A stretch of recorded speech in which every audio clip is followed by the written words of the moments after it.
आज का रात्रि क्लास है 5 अप्रैल 1967।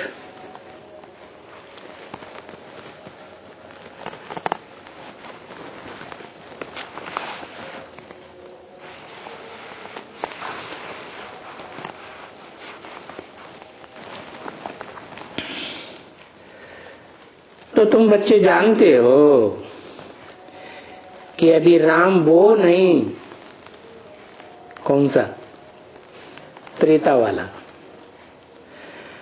राम उनको भी कह देते हैं। वास्तव में वो राम की बात नहीं है, क्योंकि वो तो 14 कला संपूर्ण है, 2 कलाएं कम हो गई। तो अभी कौन से राम की बात है? राम किसे कहा जाता है? राम का अर्थ क्या है? रम्यते योगिनो यस्मिन् इति राम। योगी लोग जिसमें रमण करते हैं, खुश होते हैं, ज्ञान रत्नों से खेल खेलते हैं,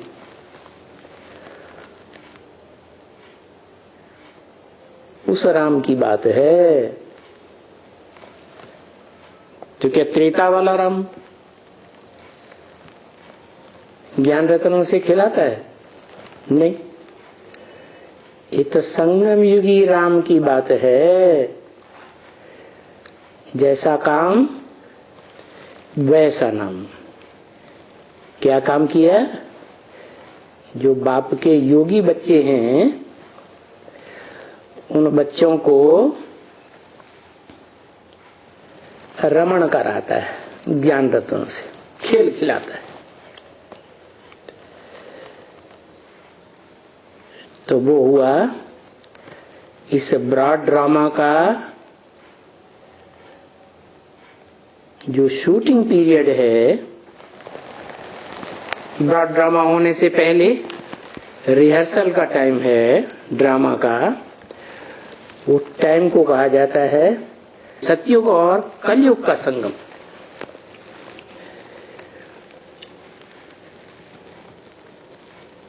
कलयुग का अंत और सतयुग का आदि। उस टाइम पर जो योगी बच्चों को ज्ञान में रमण कराने वाली आत्मा है, वो आत्मा है सभी आत्माओं का बाप, सुप्रीम सोल शिव। वो ही रमण कराता है, ज्ञान रत्नों से खेल खिलाता है। जिसमें प्रवेश करते हैं वो खेल खिलाने वाला है क्या है? वो तो पत्थर बुद्धि बन जाता है, वो क्या खेल खिलाएगा? तमो प्रधान बन गया। तो सदा सात्विक रहने वाली आत्मा शिव, वास्तव में उनका नाम कभी बदलता भी नहीं है।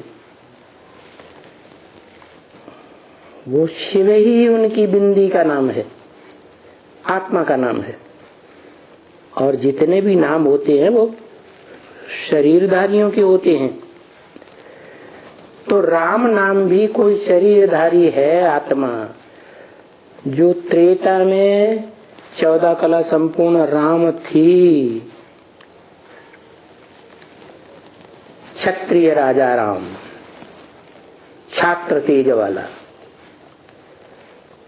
देखो झाड़ के चित्र में, देखो ध्यान से, लक्ष्मी नारायण के रूप में छत्र छाया है नहीं। और राम के ऊपर देखो, झाड़ के चित्र में ध्यान से देखो, छत्र छाया है। इससे क्या साबित हुआ? जिसके ऊपर छत्र छाया है ऊंचे से ऊंचे बाप की, वो कौन हुआ? क्षत्रिय, छात्र तेज वाला। क्यों? क्षत्रियों का काम क्या होता है? हैं? मोस्टली राजाएं कौन से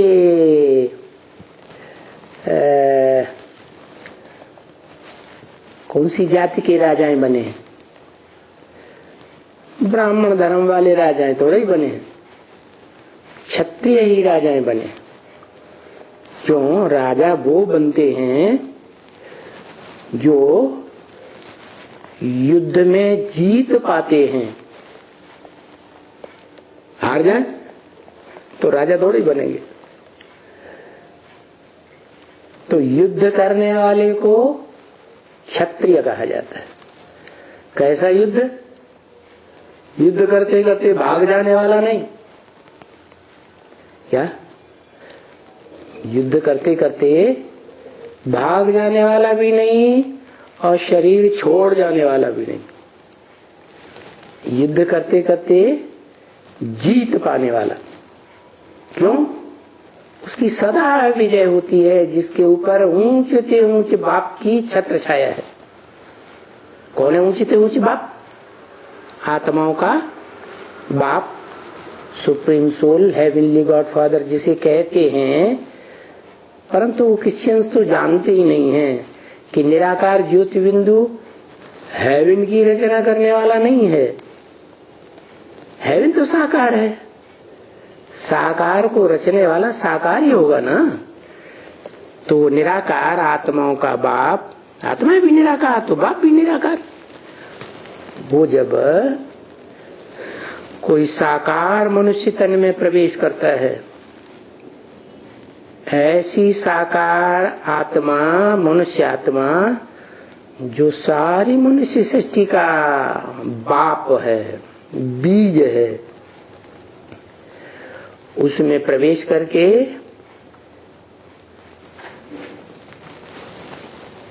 ज्ञान देता है। ज्ञान को ज्ञान रतन कहा जाता है।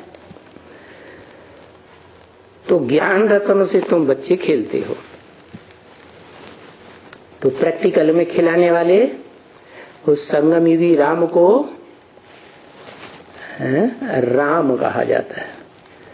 त्रेता युग का राम कोई ज्ञान रतनों से खिलाता थोड़ा ही है। तो राम यानी बाप आकर के तुम बच्चों को वशीकरण मंत्र देते हैं। कौन बाप? आकर के आते हैं, आने वाला बाप। कहां से आते हैं? आत्माओं का बाप, आत्मलोक जिसे सुप्रीम एबोर्ड कहा जाता है। मुसलमान लोग अर्श कहते हैं, खुदा अर्श में रहता है, फर्श में नहीं रहता। और हिंदू लोग परमधाम कहते हैं,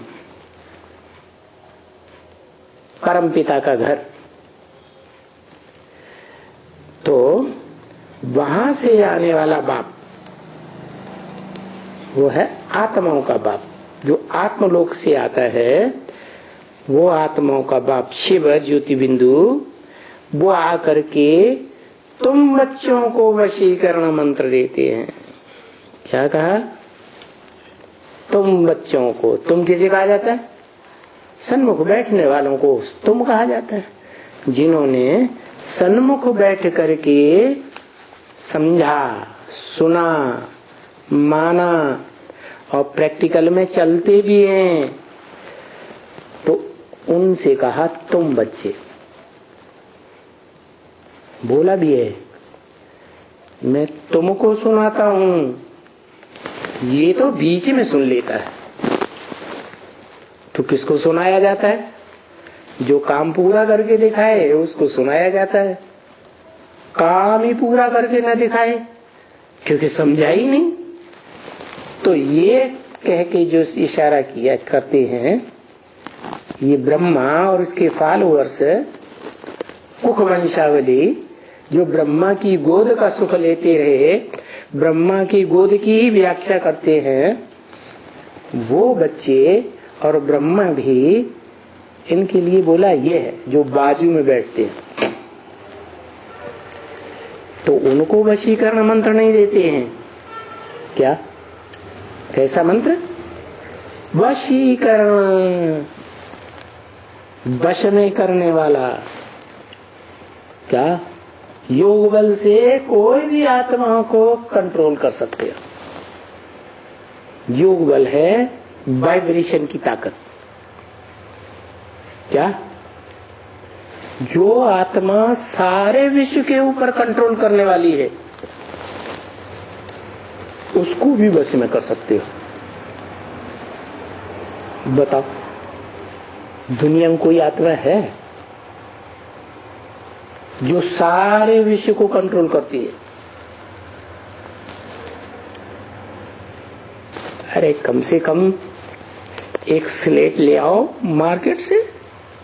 बोल नहीं सकते तो रुद्रमाला के वण के गूंगे होते हैं ना, तो बोल नहीं सकते हो तो लिख करके तो बता सकते हो।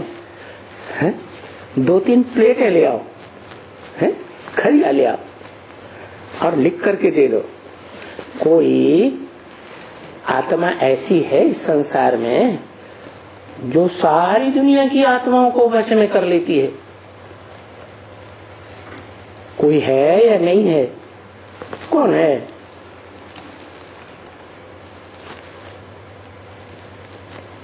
आदमी है कि औरत है?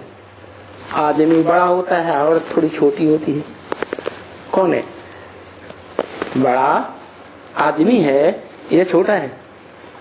हाँ, पुरुष जितने होते हैं वो सब दुर्योधन दुशासन होते हैं। तो दुर्योधन दुशासन है या कन्या माता में से कोई है? तो बोला जगदम्बा। क्या? जिसको सिखों ने कहा है राज करेगा खालसा। कौन कहे? राज्य करेगा सारी दुनिया के ऊपर जब विनाश होगा। खालसा राज्य। खालिस क्यों कहा? खालिस इसलिए कहा कि वो ही आत्मा है इस सृष्टि रूपी रंगमंच पर मनुष्य सृष्टि के बाप का बच्चा एकमात्र, जो सारी दुनिया की मनुष्य आत्माओं को कंट्रोल कर लेती है। तो फिर वो तो जगदम्बा के लिए बोला गया है। वैसे भी देखा जाए, अगर वसुधैव कुटुंबकम है तो बाप तो बीज रूप है, उसकी तो बात ही छोड़ो। बाकी पूरे परिवार को, सारे कुटुंब को कौन कंट्रोल करती है?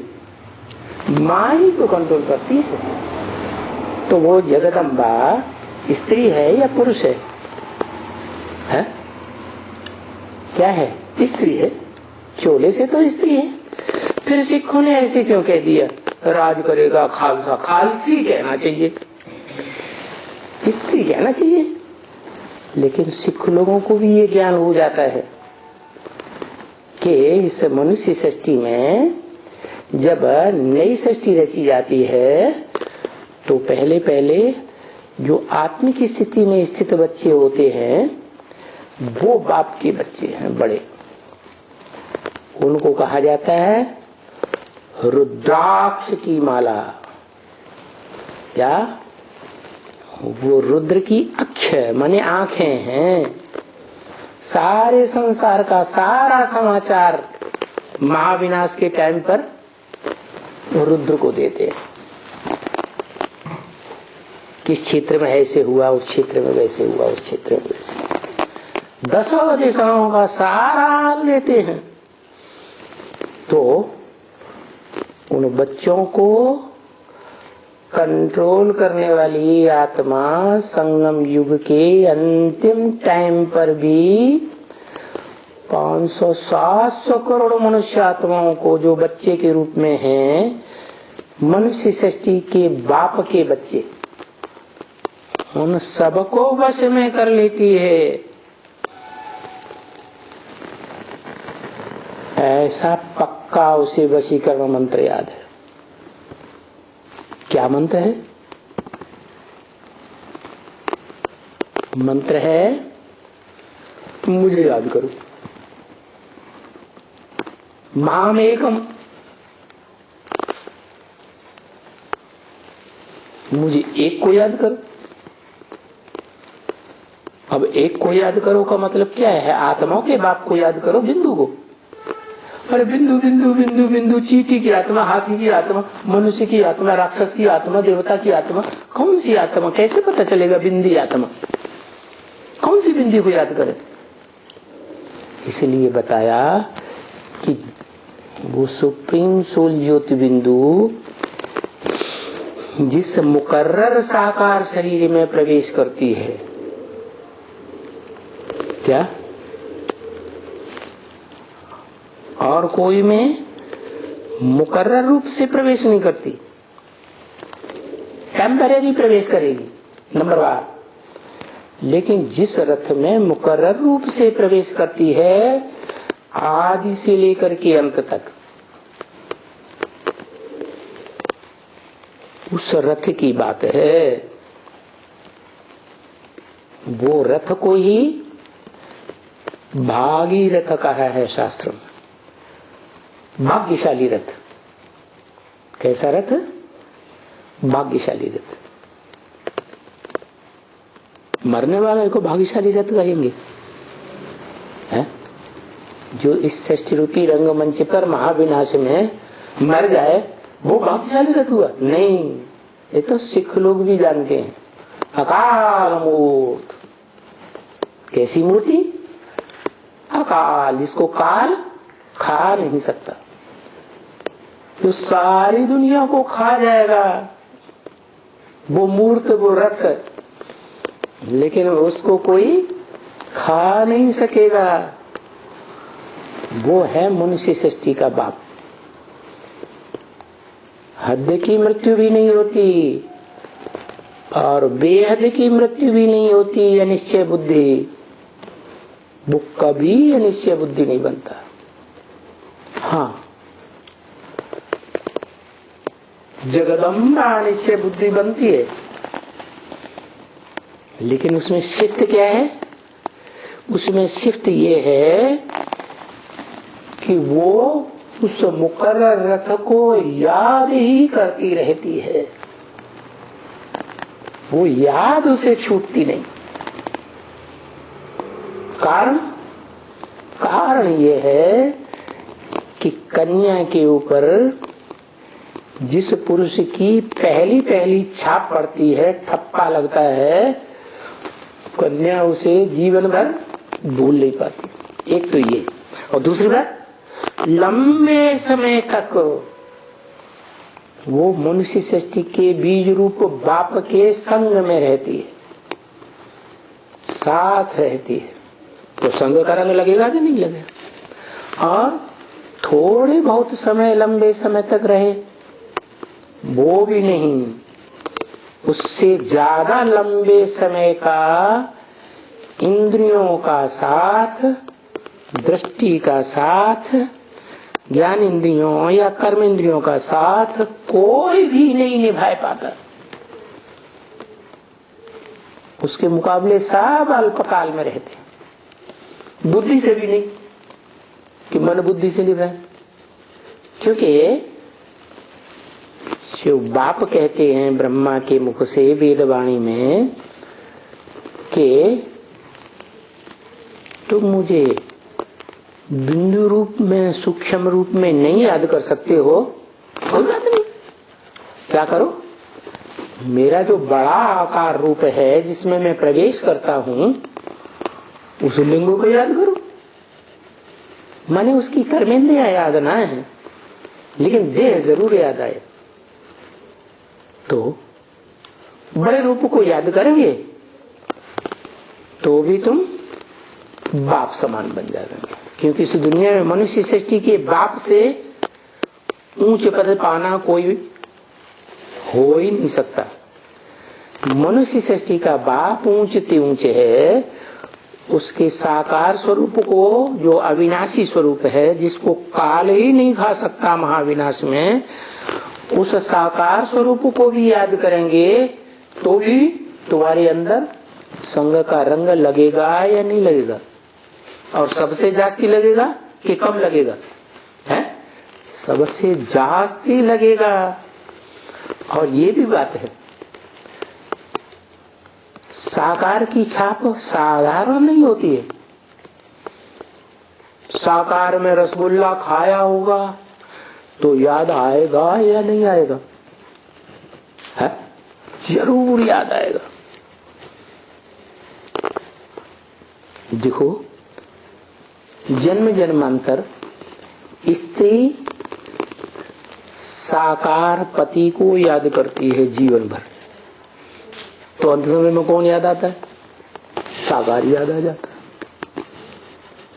और साकार याद आ जाता है तो अंतमते सुगति हो जाती है। स्त्री को उस पुरुष का ही जन्म मिलता है। ऐसे ही पुरुष अपने जीवन में जिस स्त्री को बहुत याद करता है, चलो 2-4 स्त्रियां भी हो, कोई ने तो ज्यादा सुख दिया होगा, तो जिसको ज्यादा याद करता है वो अंत समय में याद आ जाए तो अंतमते सुगति स्त्री का चोला मिलता है। तो देखो, साकार को भी याद करने का कितना बड़ा महत्व। दूसरी बात, निराकार को याद करना कठिन है, निरंतर या सहज है? क्या है? कठिन है। और साकार को याद करना सहज, क्योंकि प्रैक्टिस पड़ी हुई है अनेक जन्मों में। तो देखो, उस निराकार को याद करके सिद्धि प्राप्त, सफलता प्राप्त करने वाली आत्माएं इस संसार में बहुत थोड़ी है। क्या?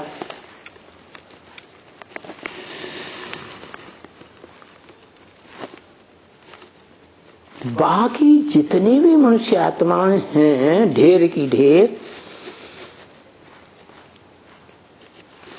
वो सब साकार को याद करके और मुक्ति को प्राप्त कर लेती है। लेकिन ये अंतर है, निराकार को जो याद करते हैं वो क्षिप्रम भवति मुक्तात्मा, वो तीव्र गति वाले होते हैं, बड़ी तीव्र गति से पहुंच जाते हैं अपने लक्ष्य के ऊपर। और जो साकार को याद करने वाले होते हैं वो भले धीमी गति है लेकिन सिद्धि प्राप्त कर लेते हैं वो भी, लेकिन सहज सहज। तो भगवान आकर के जो सिखाते हैं वो क्या सिखाते हैं? सहज राजयोग सिखाते हैं या कठिन राजयोग सिखाते हैं? सहज सिखाते हैं। सहज बनने का तरीका क्या बताया? साकार को पहचानो। क्या? यही परीक्षा है सबसे बड़ी, किस मनुष्य सृष्टि में वो साकार तनधारी मनुष्य कौन है? मनुष्य सृष्टि का बीज, जिसमें मैं मुकर्रर रूप से पार्ट बजाता हूं।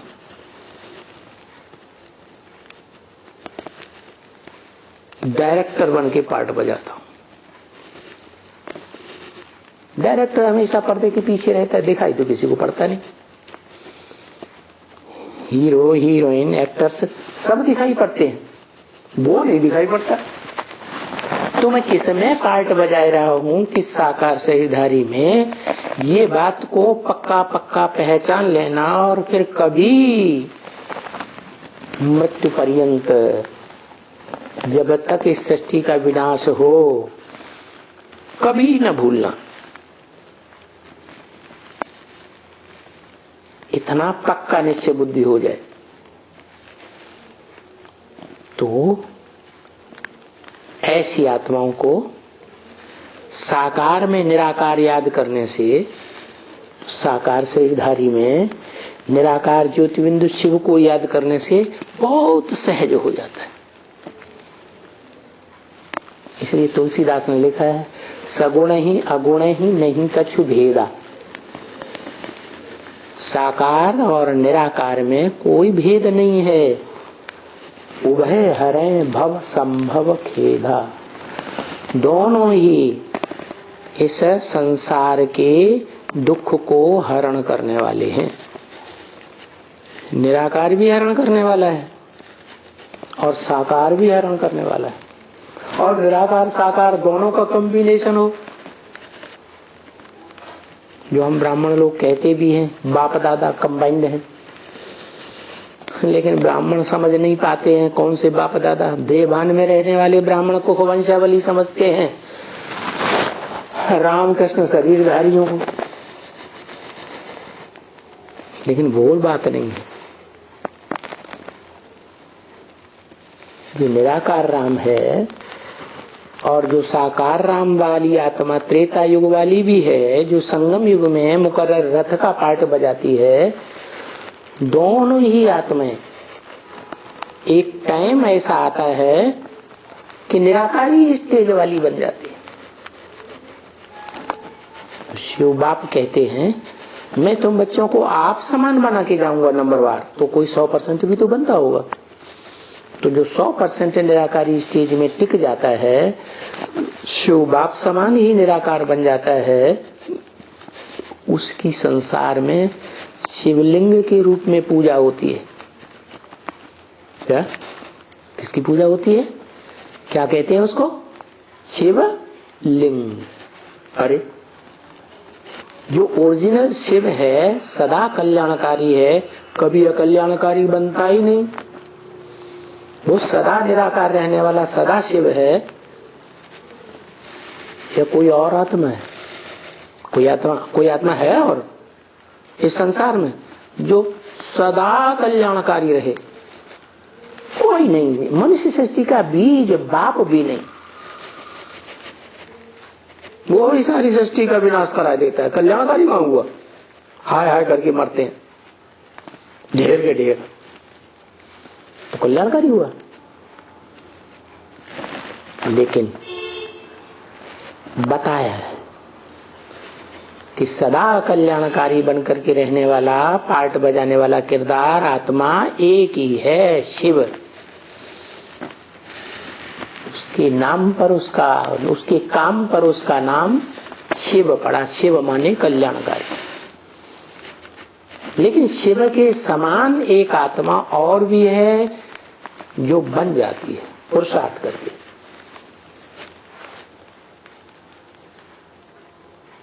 क्या? जो बन जाती है और सृष्टि के विनाश काल तक भी बन करके रहती है, और 2500 वर्ष और भी निराकारी स्टेज में रहती है।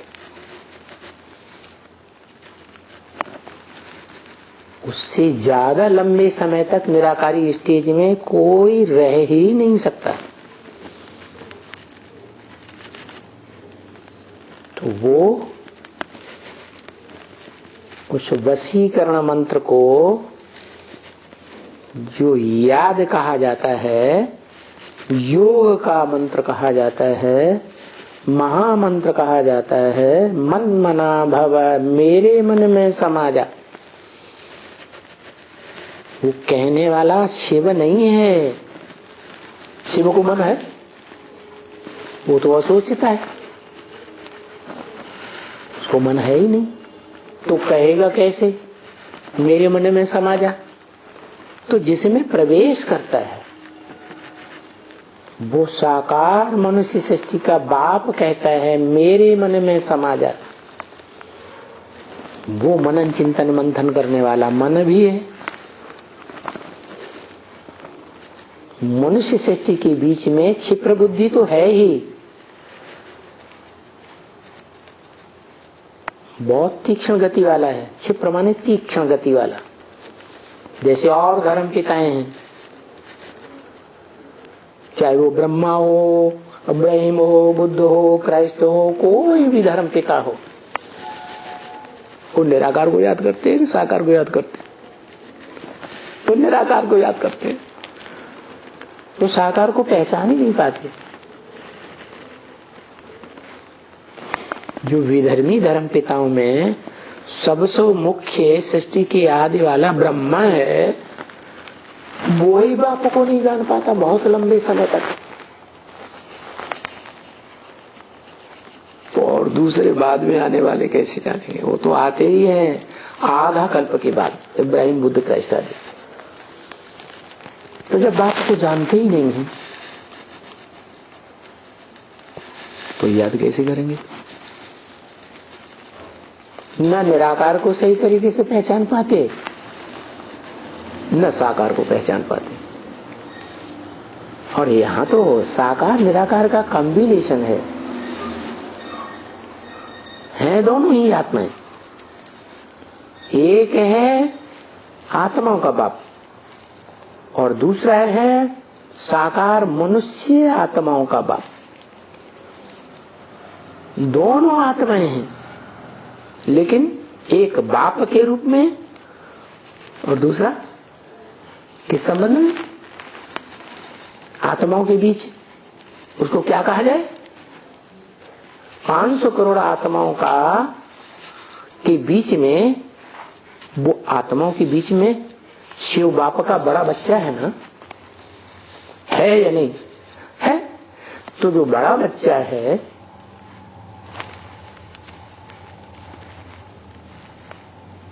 आत्माओं के बीच में, वो तो बाप समान हो गया। मुसलमान लोग भी उसे मानते हैं, आदम को सृष्टि का आदि पुरुष। कहते भी आदम को खुदा मत कहो, आदम खुदा नहीं, लेकिन खुदा के नूर से आदम जुदा नहीं। जो खुदा का नूर है,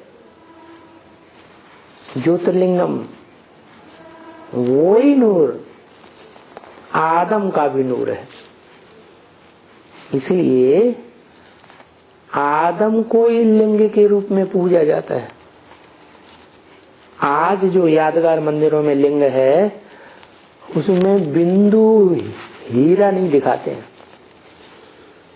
लेकिन जब से यादगार मंदिर बनना शुरू हुए सात्विक स्टेज में, द्वैतवादी द्वापर युग से, उस सात्विक स्टेज में उस साकार का निराकारी रूप भी साथ में दिखाया गया, हीरे के रूप में। सोमनाथ मंदिर में वो हीरा हीरो पाटधारी की यादगार है। हीरा पत्थर होता है या नहीं होता है? क्या होता है? पत्थर होता है। तो पत्थर बुद्धि भी आत्मा बनती है कलयुग के अंत में, और सत्युग के आदि में पारस बुद्धि भी बनती है। शिव जो आत्माओं का बाप है, वो पत्थर बुद्धि बनता है? बनता ही नहीं। वो पारस बुद्धि भी नहीं बनता। तो ये जो शिवलिंग यादगार दिखाया जाता है, किसकी यादगार है?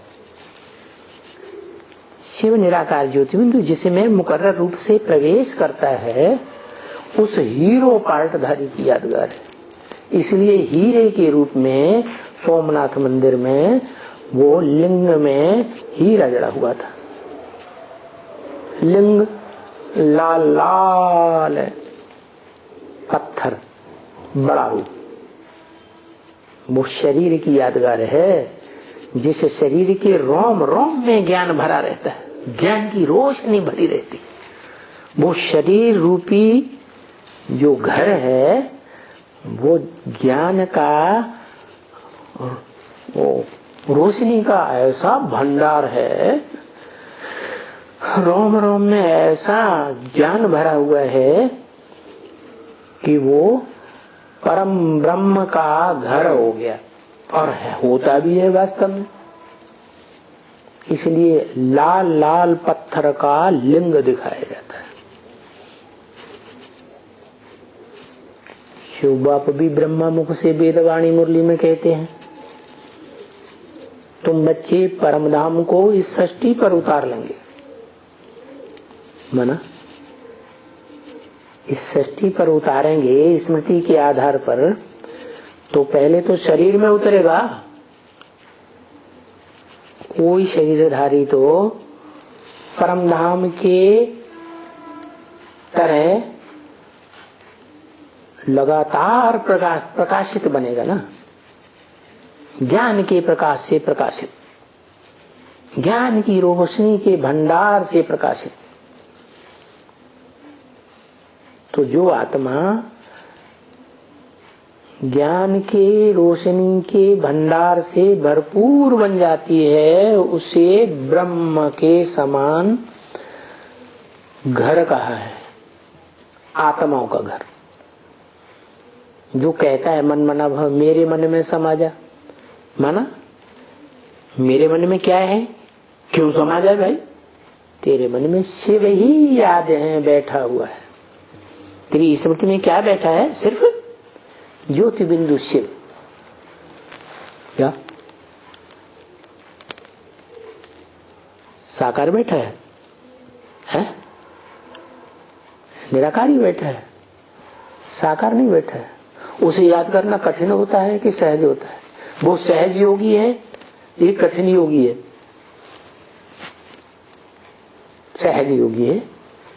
सहज योगी है तो निरंतर हो सकता है। ब्रह्मा से लेकर के जितने भी धर्म पिताएं हैं वो सब कठिन योगी। इसे बहुत लंबा टाइम लगता है। नंबरवार कठिन हो जाता है, उनको हठपूर्वक याद करते हैं, खींच खींच के याद करते हैं।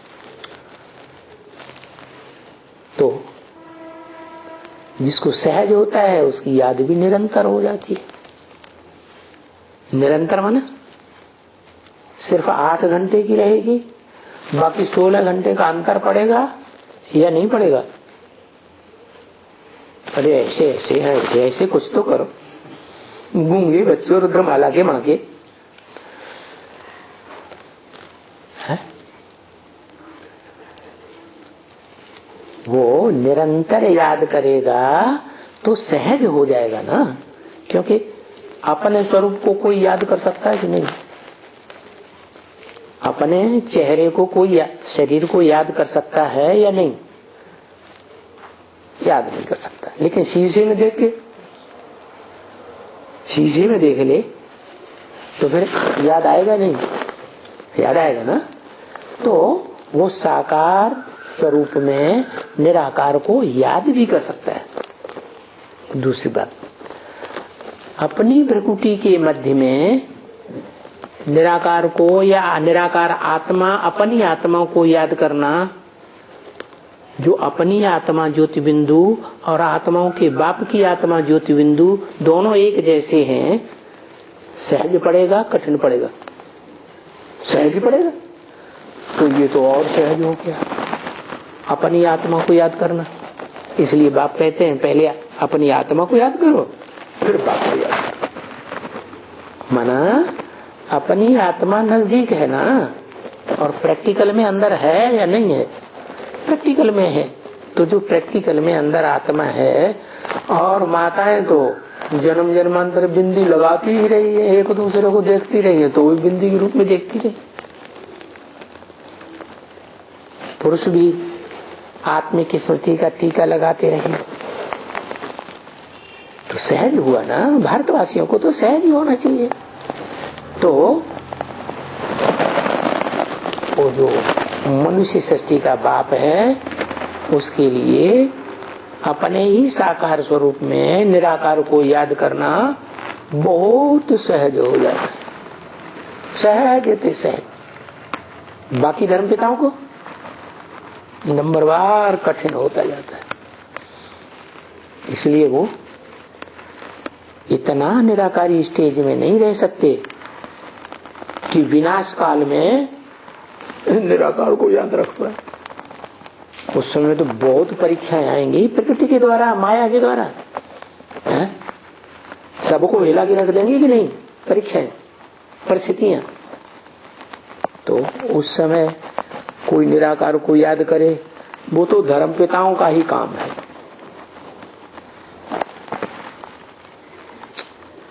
वो धर्म पिताएं जो मुख्य मुख्य हैं, जैसे ब्रह्मा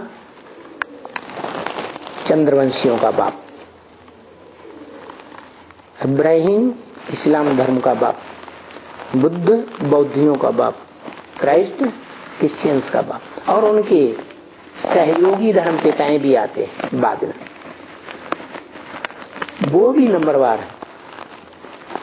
तो वो सर्व धर्म पिताएं बड़े बड़े हठ योगी, मारी ईर्ष्या के उस साकार को मानते ही नहीं, और कहते हैं वो याद कर सकता है तो हम निराकार को याद क्यों नहीं कर सकते? नहीं मानेंगे, नहीं मानेंगे, नहीं मानेंगे, और वो हट कर लेते हैं। तो क्या होता है, उनकी हट भी पूरी होती है। निराकार को याद करने से वो तीव्र गति से चढ़ते हैं ऊंची स्टेज में, लेकिन बहुत ऊंचे नहीं जा सकते, नंबरवार ऊंचाई तक पहुंचते हैं और नंबरवार धर्म पिताएं बन जाते हैं। माना पूरी 500 करोड़ की सृष्टि, 700 800 750 करोड़ की मनुष्य सृष्टि, उनको अपना बाप नहीं मान पाते। वो तो सिर्फ एक ही मनुष्य आत्मा है जो सारी मनुष्य सृष्टि का बीज है।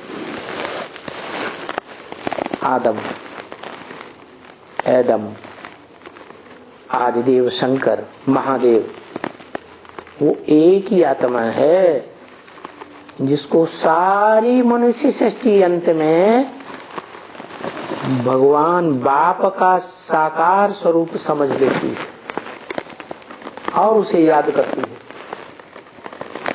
और मुक्त हो जाती है। तो सारी सृष्टि के लिए सहज और धर्म पिताओं के लिए कठिन हो जाता है। तो बताया कि निराकार बाप शिव आत्मलोक से आकर के तुम बच्चों को जो सन्मुख बैठे हुए हैं, रुद्रमाला के रुद्रवत्स, जो रुद्र ज्ञान यज्ञ की शुरुआत करता है 36-37 में, आदि में सो अंत में भी रौद्र रूप धारण करके सारी मनुष्य सृष्टि का अंत कर देता है। सारी दुनिया इस रुद्र ज्ञान यज्ञ में स्वाहा हो जाती है। ऐसा रुद्र तुम बच्चों को वशीकरण मंत्र देता है। क्या क्या वशीकरण मंत्र? मन मना भव, मेरे मन में समाया। कौन आत्मा कहती है? ऊपर वाली कहती है, उसको मन है बापट्ठे। जो सदैव ऊंची स्टेज में रहने वाला शिव है, उसको तो मन है ही नहीं। कौन कहता है? नीचे वाला, जिसमें वो प्रवेश करता है, जो सबसे नीचे चला जाता है, डूब डूब के एकदम पाताल लोक में चला जाता है। पातालियों का कहते हैं, असुरों का स्थान पाताल में, वो पातालियों का भी बाप बन जाता है। एकदम नीचे से नीचे बनता है मनुष्य सृष्टि में। नीचे से ऊंचा भी बनता और नीचे से नीचे भी बनता, नीचों का भी बाप और ऊंचे देवताओं का भी बाप। उसमें उस मनुष्य आत्मा में शिव बाप आकर के तुम रुद्र भक्तों को, रुद्रगणों को, जो कोई लूले हैं, कोई लंगड़े हैं, कोई काने हैं, कोई बीचे हैं, कोई मुखहीन विपुल मुख का हो, ऐसे बच्चों को वशीकरण मंत्र देते हैं कि दुनिया में तुम जिसे चाहो उसे वश में कर सकते हो।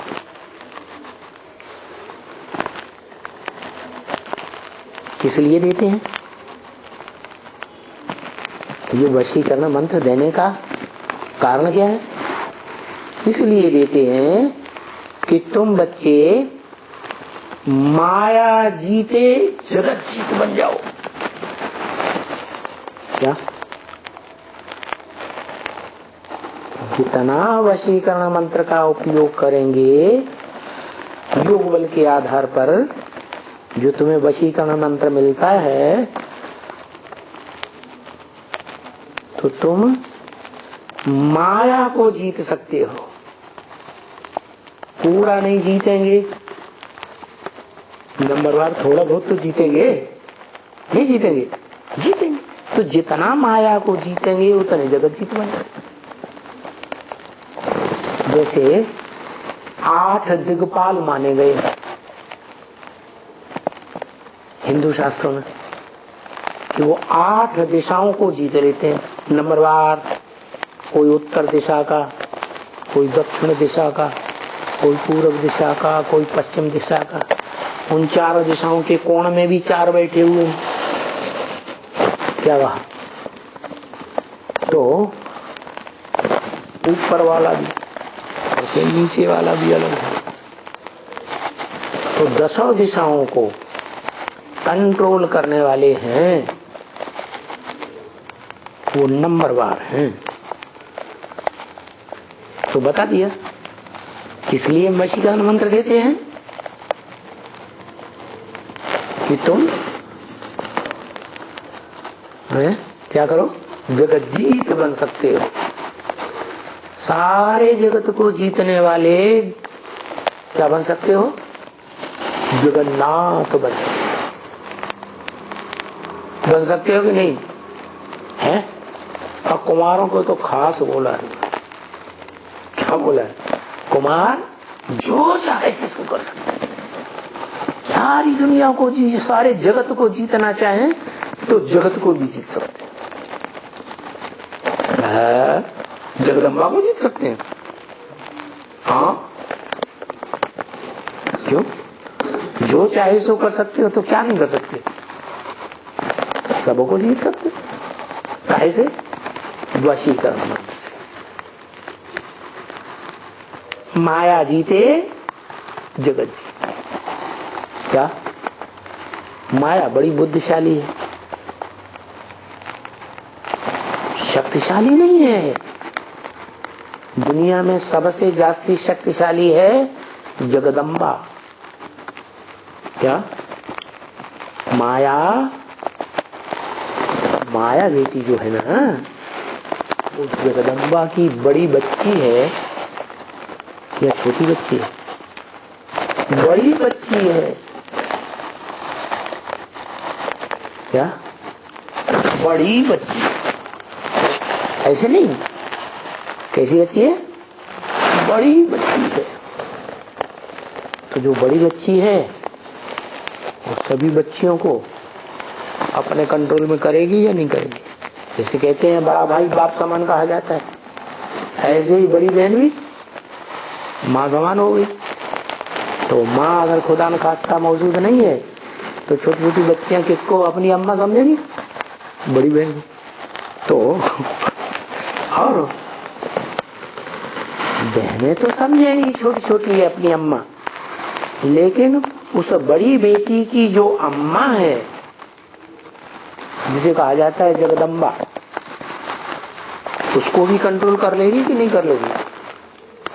बोलो है? क्यों? क्योंकि बुद्धि का कमाल है सारा। बुद्धि पवित्र बच्चों में होती है या माता में पवित्र बुद्धि होती है?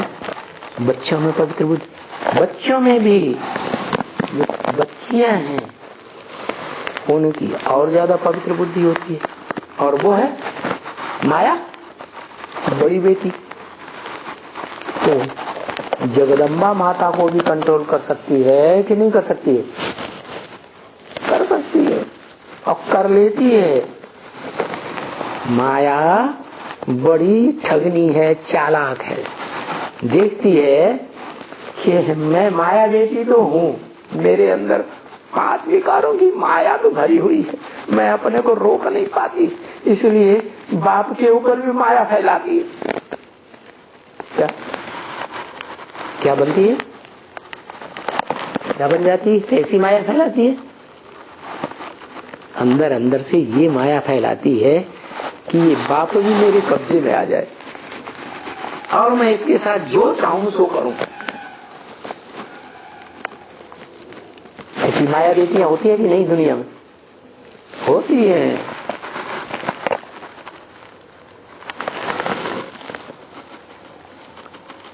रवि शिवाई बताता था कि ग्रीन पार्क में एक ऐसा बुड्ढा है जिसकी 2 लड़कियां, उनकी शादी उसने नहीं की और वो लड़कियां बड़े प्यार से उस बुड्ढे के साथ रहती हैं। नौकरी करती हैं और बुड्ढे के साथ रहती हैं और शादी करने के लिए मना करती हैं, करेंगी। तो माया बेटियां हुई भी नहीं, बोलो बेटी। और मुरली में भी ब्रह्म वाक्य है, वेदवाणी है।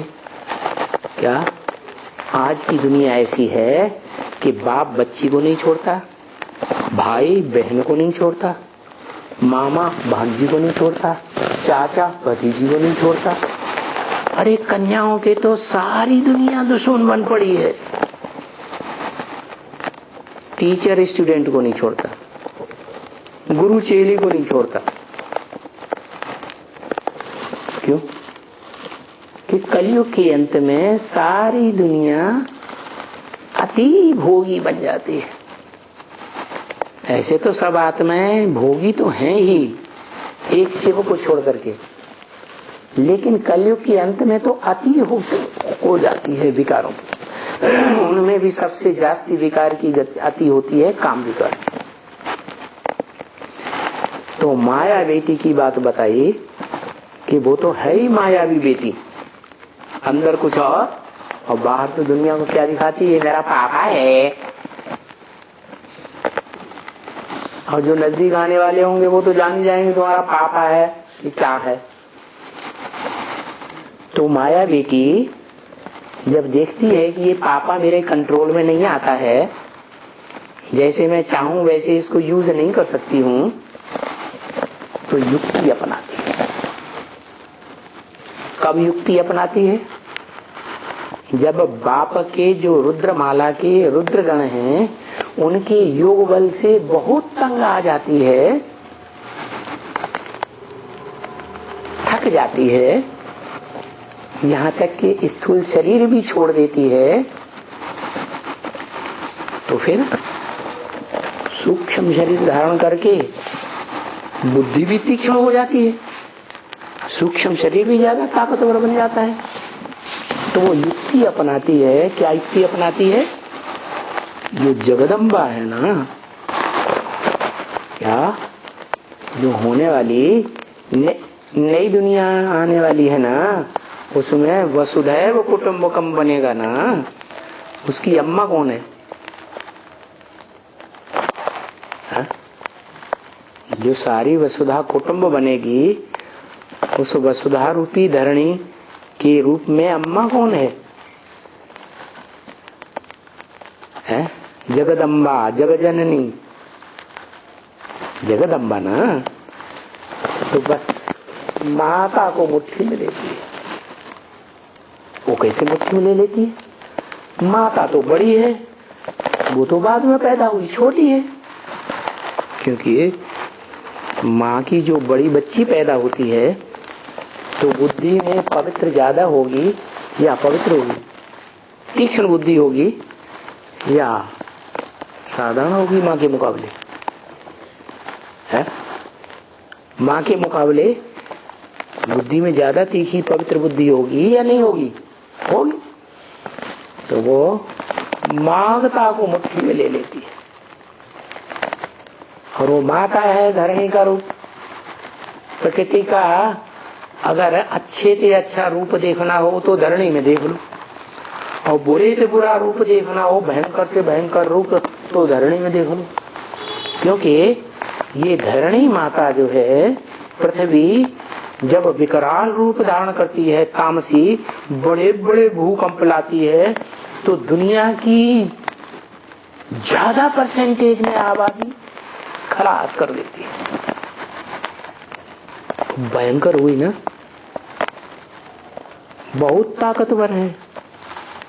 तो उस ताकतवर से, जगत जननी जगत माता से वो क्या करती है, हाथ मिलाई देती है। माया बेटी को अपने कंट्रोल में कर लेती है। फिर तो डबल ताकत हो गई, अम्मा की भी ताकत और बड़ी बेटी की भी ताकत। अम्मा के कंट्रोल में भी बच्चे आ जाते हैं और बड़ी बेटी भी साथ में मिल जाए तो और कंट्रोल बढ़िया हो जाता है। तो बस सारी ब्राह्मणों की दुनिया में, चाहे वो कोई कुरी के ब्राह्मण बनने वाले हों, 9 कुरियों के ब्राह्मण गाए जाते हैं।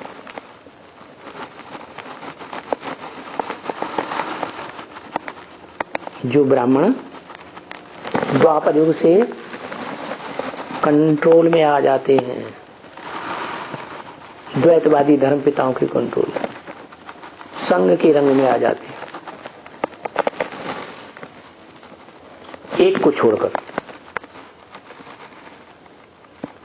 जो बाप है वसुधैव कुटुंबकम का, उससे तो लड़ाई है उसकी, वो उसके कंट्रोल में नहीं आता। तो क्या करती है, खूब लड़ाई लड़ती है, खूब आक्रमण करती है। तो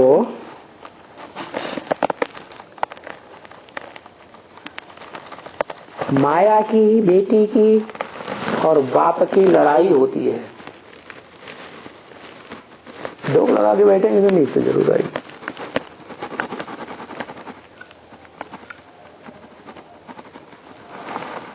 क्या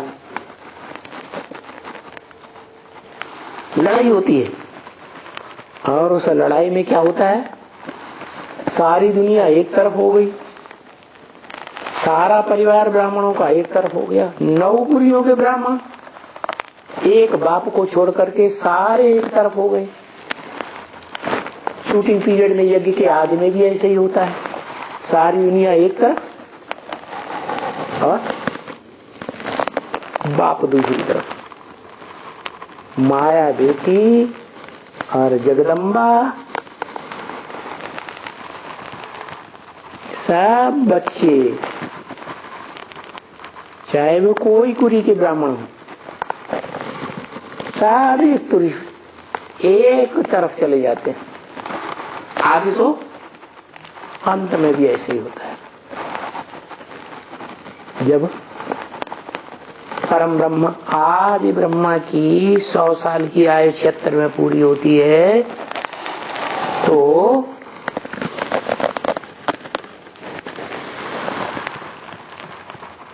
फिर ऐसे ही होता है। कैसे, जैसे यज्ञ के आदि में हुआ था, सारी दुनिया ब्राह्मणों की एक तरफ, दूसरी आत्मा राम वाली आत्मा एक तरफ, और सारा ब्राह्मण 9 कुरी के ब्राह्मण मिलकर के दूसरी तरफ। ऐसे हो जाता है। फिर 40 वर्ष के बाद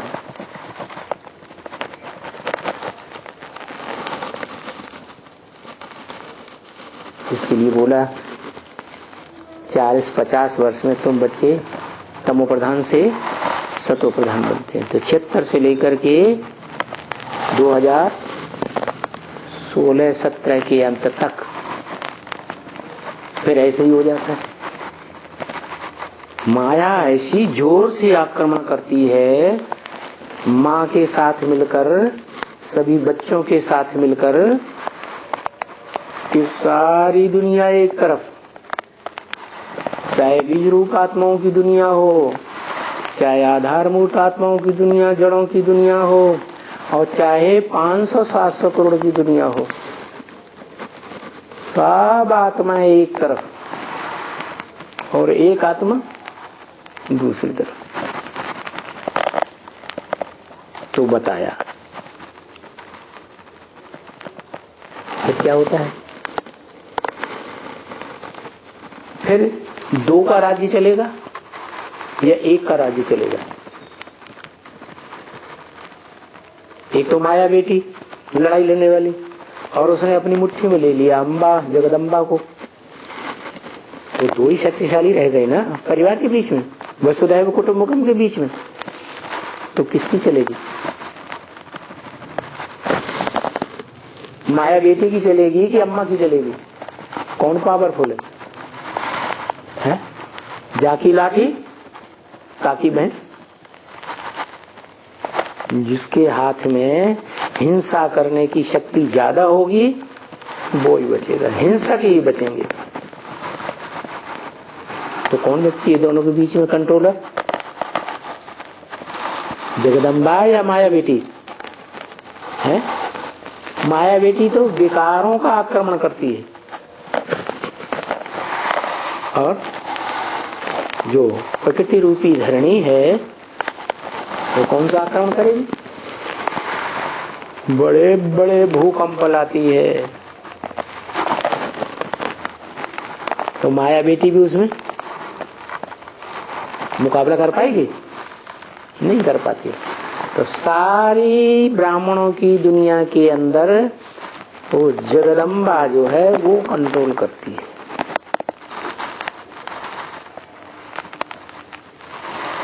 तो माया जीते जगत जीत। पहला जगत जीत तो बाप को, और दूसरा जगत जीत कौन? जगदम्बा। तो गोया मन को वशीकरण से माया जीत। मन के संकल्पों को अगर कंट्रोल कर लिया एक बाप की याद में, तो क्या होता है? माया को जीत लेते हैं और रावण जीत बनेंगे। माया को जीत लिया तो माया का जो पति है रावण वो भी जीत ले। वो कोई बड़ी बात नहीं है, क्योंकि 10 सिर मिलकर के रावण का रूप बनते हैं। 5 विकार जरूर दुनिया में कोई 5 विकारी होंगे, देहभानी होंगे, बड़े बड़े, क्या? कामी, क्रोधी, लोभी, क्या? और देह अहंकारी, 4 ही है। रावण के सिर पर गदा दिखाया जाता है, देह अभिमान की धूल में मिट्टी में लौट जाता है घड़ी घड़ी। दूसरा कामी, तीसरा क्रोधी, और फिर लोभी। तो रावण जीते जगत जीत, माया जीते जगत जीत। सो इस बात की प्रैक्टिस तुम कर रही हो। तुम किससे कहा कि एक की याद में रह करके तुम सारी दुनिया को जीतने की प्रैक्टिस कर रही हो? कौन कहा? किससे कहा? बाप ने किससे कहा है? तुम कर रही हो। कोई स्त्री से कहा कि कोई पुरुष से कहा है? फीमेल है ना। फीमेल होते हुए भी रुद्रमाला का मणका है या नहीं है? जगदम्बा से कहा। ओम शांति। रामकृष्ण परमहंस गुरु है और विवेकानंद उसका चेला है, और बेहद में परमहंस है शिव। उससे बड़ा कोई हंस है नहीं, क्या? और राम वाली आत्मा है। राम वाली असली आत्मा तो वो है संगम युगी। रम्यते योगिनो यस्मिन् इति राम, जिसमें योगी लोग रमण करते हैं वो राम है, वो तो शिव हो गया। और वो जिसमें प्रवेश करता है वो हो गया त्रेतायुगी राम, मनुष्य सृष्टि का बीज। वो हो गए दोनों रामकृष्ण परमहंस। लेकिन कृष्ण शब्द जुड़ा हुआ है इसलिए ब्रह्मा बाबा इधर आ गए। तो वो राम और वो कृष्ण, उसमें वो बैठा हुआ परमहंस। ब्रह्मा बाबा भी परमहंस का पार्ट बजाया प्रैक्टिकल में। विष नहीं पिया, भले बच्चों को गोद में खिलाया लेकिन विष नहीं पिया, तो रामकृष्ण हो गया ना, परमहंस हो गया ना। और विवेकानंद माने विवेक माने ज्ञान में आनंद लेने वाला, वो राम वाली आत्मा दोबारा जन्म लेके फिर विवेकानंद बन गई। कपिल मुनि जी महाराज सांख्य शास्त्र प्रणेता, पहले यह बनता है फिर तुम बनते हो। पहले यह बनता है माने ब्रह्मा बाबा, पहले 16 कला संपूर्ण बनता है, उसका बाप बाद में बनता है। 16 कला कहाँ बनता है? देवता तो बनता नहीं, 16 कला तो कलातीत रहता है, वो भी नहीं रहता, उसमें प्रवेश करने वाला रहता है कलातीत, वो तो विश्व पाई है। 16 कला संपूर्ण देवता कैसे?